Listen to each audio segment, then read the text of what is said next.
Hello everyone. Today we will learn English through a daily activity washing clothes.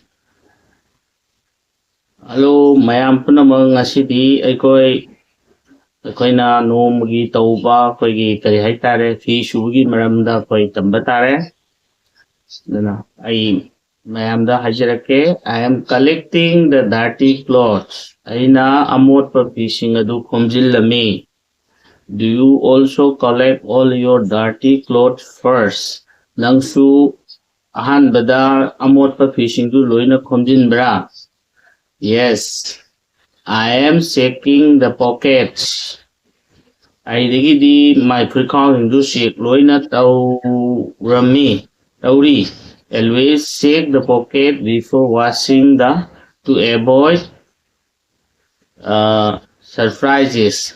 Koi kai hai tare matam leba khibikta phiji sudri mamangda koina khawri check tawgadabni maduda ihe koi si adum yawgre na si me yawgre kari me yawgre hamna singbadu thoktana ba I am separating white clothes ngawa fishing du tongana thame and today we are going to learn how to speak English while washing clothes ngasidi akoina kamai tawna English ngangadagi fi suringai matamda fi sugi matangda akoina kamaina English ngangadagi kamaina phongdokadagi do ti punsida ko yam dakar leiba koi fi sugi wero kaido si daily activity nuti gi tawri bisingse I am separating shirts, pants, towels and socks aina aigi furitching khongausing towelsing amasung mojasing khatwe Let me bring some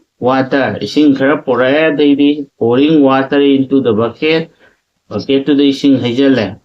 Adagidi I add detergent. Detergent ID aina kogi kaitare cleaning substance. Hadi koina sapon oibi ai kadu cleaning substance hapchale. I mix the detergent. Sagi cleaning substance mixed away with my hands. Khud na okhaire. I soak the clothes for 10 minutes. Soak habidi S-O-A-K ni. Soak ID ngasagi po to ising da lupsalle thotok naba suot naba adagi cook na naba for 10 minutes. Minitaramu tingsalle popalle cook naba. Now I'm washing the cloth. They ma fi do aina fi do suri. I am rubbing to back and forth putna samaina fada tawre adaidi the stain on the cloth stain habidi koigi hard spot koi pokpuda khara waba surga leiba mafam mark to bujingdo adu singda samaina putna back and forth as rub tawre lady I rub the cloth with my hands till the clothes clean Fiduda suriba ngasai gi mai amot pe du kok to ko na samaina rubbing tawre rub tawre ta so noire samaina ko dagi I rinse the cloth rinse everything ngasai gi ko gi mafam kano amot pa mafam ko hanaba kana ko hale de I am wringing the clothes wringing ai ngasai gi ko na twist to san sum tat do ko na khun fi ji Tum lorgana ko na matum fataba isapon buoro ising buoro lokok pudo do wringing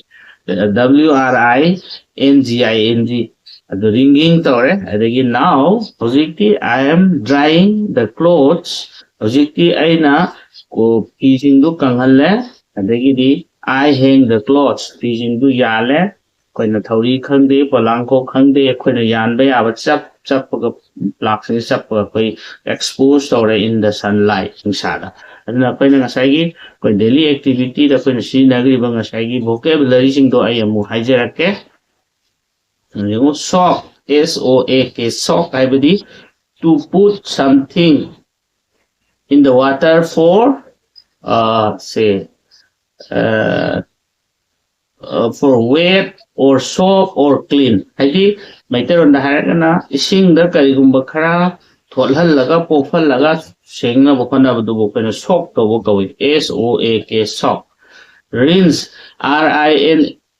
RINSE rinse to wash something with water to remove dirt and ꯍꯥꯏꯗꯤ ꯑꯃꯣꯠꯄꯗꯨ with detergent ꯑꯩꯈꯣꯏꯒꯤ cleaning substance ꯁꯥꯄꯣꯟꯒ ꯍꯥꯞꯆꯤꯜꯂꯒ ꯑꯩꯈꯣꯏꯅ ꯄꯣꯠ ꯑꯃꯗ ꯑꯃꯣꯠꯄ ꯐꯤꯗꯨꯗ ꯃꯣꯠꯂꯤꯕ ꯈꯣꯠꯂꯤꯕꯗꯨ ꯀꯣꯛꯅꯕ ꯇꯧꯕꯗꯨꯕꯨ rinse RINSE rinsingꯁꯨ ꯍꯥꯏꯀꯣ rinse ꯑꯗꯒꯤ ring WRING ring ꯍꯥꯏꯕꯗꯤ twist to twist and squeeze remove water or detergent or anything when hana lay khairaga phi summi hadi sumbado when adu when ringing or ring the hang yan thokpa yale nusada exposed tawre adi detergent di koi cleaning substance sapon suda ko subda koi potu adu chama du detergent kawi stain haraga di mark or spot hard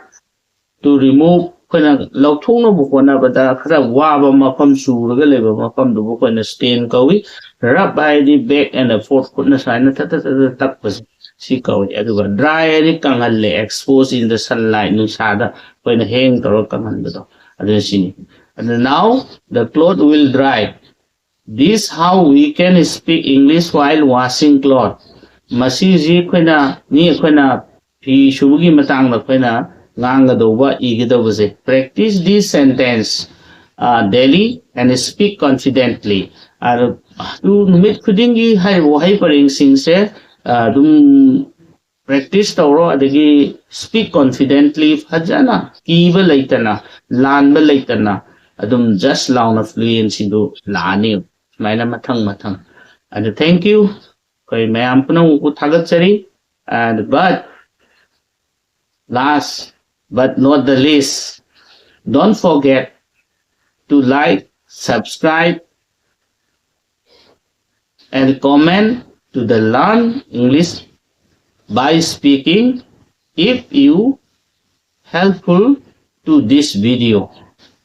See you in the next video. Bye bye.